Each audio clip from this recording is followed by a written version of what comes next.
एक बार गौतम बुद्ध वैशाली नगरी में धर्म प्रचार के लिए जा रहे थे। जब यह नगरी के बीचों बीच से गुजर रहे थे तो उन्होंने देखा कि कुछ सैनिक तेजी से भागती हुई एक मोहनी का पीछा कर रहे हैं। वह डरी हुई मोहनी एक कुएं के पास जाकर खड़ी हो गई। वह बहुत ही प्यासी थी। बुद्ध ने उस बालिका को अपने पास बुलाया और कहा कि तुम कुएं से पानी निकालो। स्वयं भी पिए और उन्हें भी पिलाए। इतनी देर में सैनिक वहां पहुंच गए। बुद्ध ने उन सैनिकों को हाथ के संकेत से रुकने को कहा। उनकी बात पर वह कन्या कुछ छिपी हुई बोली, महाराज, मैं एक अछूत कन्या हूँ। मेरे हाथ से पानी निकालने पर जल दूषित हो जाएगा।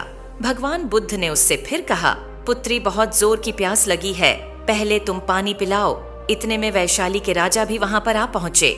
उन्होंने बुद्ध को नमन किया और सोने के बर्तन में जल भर और गुलाब का सुगंध इस पानी पीने के लिए पेश किया, लेकिन बुद्ध ने उसे लेने से इनकार कर दिया।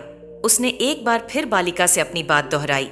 इस बार बालिका ने साहस बटोरकर कुएं से पानी निकालकर स्वयं भी पिया और गौतम बुद्ध को भी पिलाया।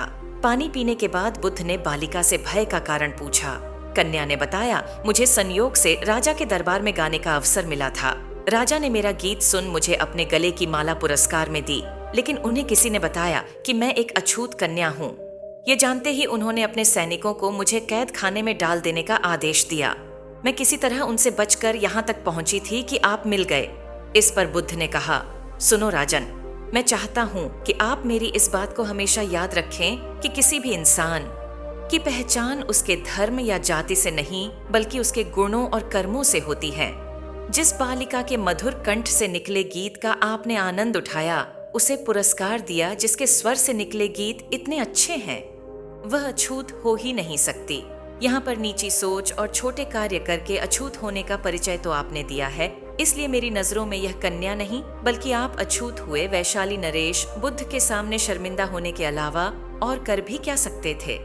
उन्होंने बुद्धि से क्षमा मांगी और वहां से चले गए। तो दोस्तों, इस कहानी की शिक्षा यही है कि कोई भी इंसान अपने कार्यों और विचारों से बड़ा बनता है, अपने धर्म या जाति से नहीं।